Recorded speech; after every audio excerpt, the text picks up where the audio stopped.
اللهم صل على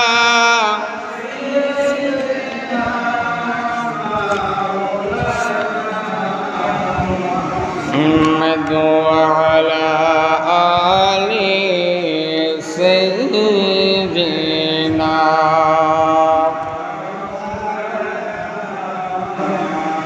अपनी जानेर जान गो नबीजी अपनी जानेर जान ओ नबीजी अपनी जानेर जान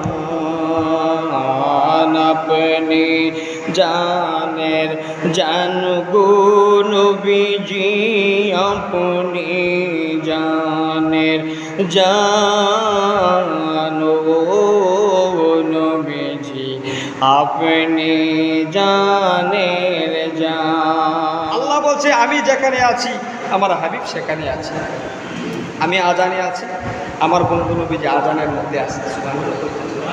আমি আকামতে আছি, আমার বন্ধু আকামতে আছে। আমি নামাজে আছি, আমার বন্ধু নবীজি নামাজের মধ্যে আছে। আমি জমিনে আসমানে কুল কায়নাতে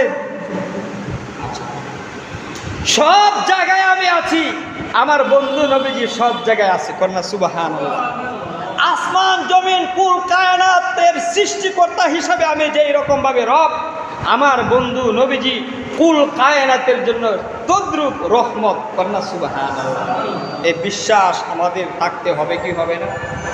কথা বলেন, হবে কি হবে না? এই বিশ্বাস রাখার নামই হলো কি? ঈমান। আমার ভাইয়েরা, আমার বন্ধুরা, আমার মুরব্বী বাবারা, আমার আল্লাহ রাব্বুল আলামিন মানুষদেরকে কেন আগে ঈমানের কথা বললেন?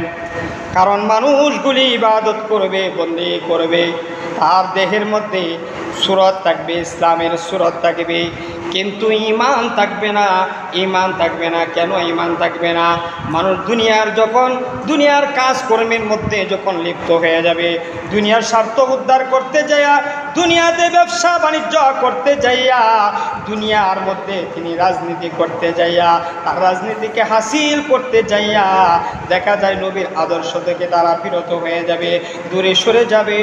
এই জন্য আল্লাহর নবী সরকারে দু জাহান রহমাতুল লিল আলামিন বললেন, আপনি দাড়ি রাখতে পারেন, আপনি টুপি পরতে পারেন, জুব্বা পরতে পারেন, আপনি আবা কাবা সব কিছু পরতে পারেন, এগুলি হলো সুন্নাহ, এগুলা হলো লেবাস, আর ঈমান হইল আপনার কলবের মধ্যে। কথা বলেন ঠিক কিনা? এই জন্য আল্লাহ নবী সরকারে দু জাহান রহমাতুল লিল আলামিন তিনি বললেন তাকওয়া হাহুনা, তাকওয়া হাহুনা। এইরকম ভাবে শাহাদাত আঙ্গুলটাকে তিনি সামনের দিকে বৃদ্ধি করে দিলেন। সামনের দিকে বৃদ্ধি করে দিয়ে আল্লাহ নবী রহমাতুল লিল আলামিন তিনি বললেন, তাকওয়া হইল এই তোমার কলবের মধ্যে, তাকওয়া হইল তোমার কলবের মধ্যে। উলাইকা কাতাবা ফি কুলুবিহিমুল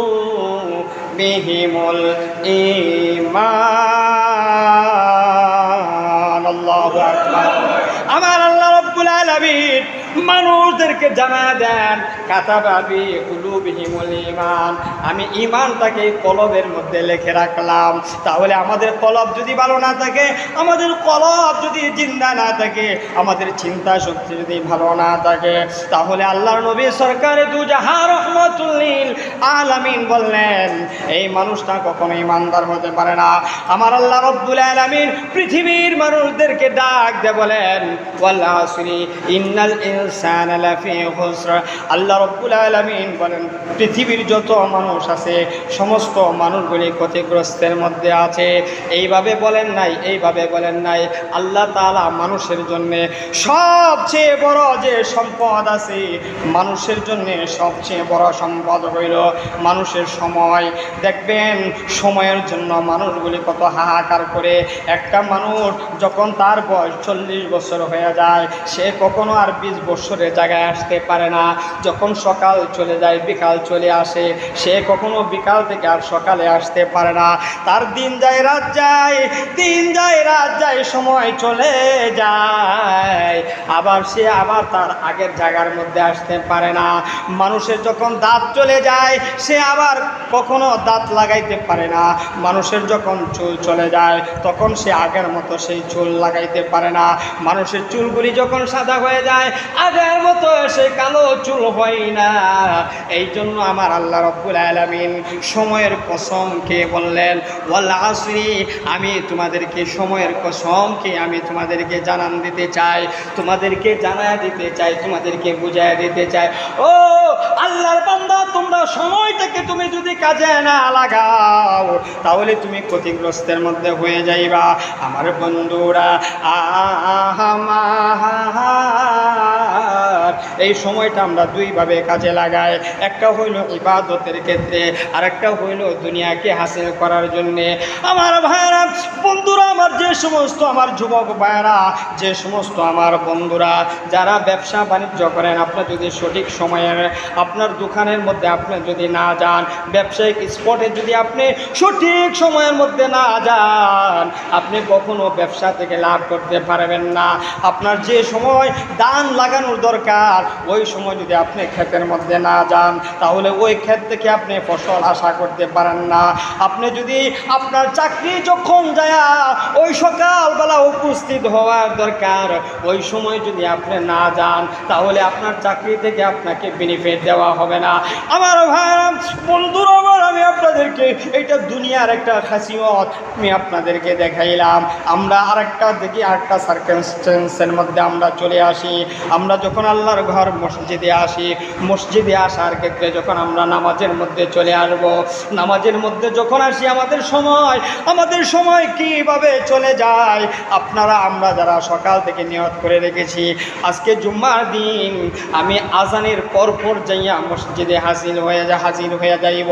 আমার ভাইরা, অনেক মানুষ দেখা যায় সকালবেলা নিয়ত করেছে, আব্দুর রহমান নিয়ত করেছে, আব্দুল খালেক নিয়ত করেছে, আজকে যেভাবেই হোক আমি আজানের পরপর যাইয়া মসজিদে যাইয়া হাজির হয়ে যাব। দেখবেন এমন বেজাল আপনার সামনে আইসা হাজির হয়ে গেছে। আপনার বিবি বলতেছে বাজার নাই, আপনার বাজারে যাইতে হবে। আপনি দেখবেন আপনার ঘরের কাছে কিছু কাজ আছে, ওই কাজগুলি সেরে আপনি বলতেছেন আমি মসজিদে যাব, যাই আমি আজানের পর যাইয়া হাজির হয়ে যাইব।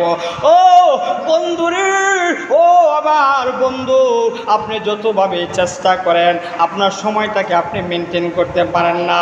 দুনিয়ার কাজে হোক এবং পরকালের কাজে হোক, আপনার সময়টাকে আপনি যদি সঠিকভাবে মূল্যায়ন করতে পারেন আপনাকে অবশ্যই আল্লাহ রাব্বুল আলামিন দুনিয়াতে কল্যাণ দান করবেন এবং পরকালে মুক্তি দান করবেন। যিনি আমাদেরকে দুনিয়াতে কল্যাণ দান করেন এবং পরকালে মুক্তি দান করেন তিনি কে? মুহাব্বতের সাথে জিকির করুন, লা ইলাহা ইল্লাল্লাহ, মায়ের সুরে লা ইলাহা ইল্লাল্লাহ, ভালো লাগে লা ইলাহা ইল্লাল্লাহ, ও লা ইলাহা ইল্লাল্লাহ, লা ইলাহা ইল্লাল্লাহ, লা ইলাহা ইল্লাল্লাহ, মুহাম্মাদুর রাসূলুল্লাহ। মানুষ আইবুরে সাজদা কাদে কি তেমন হায়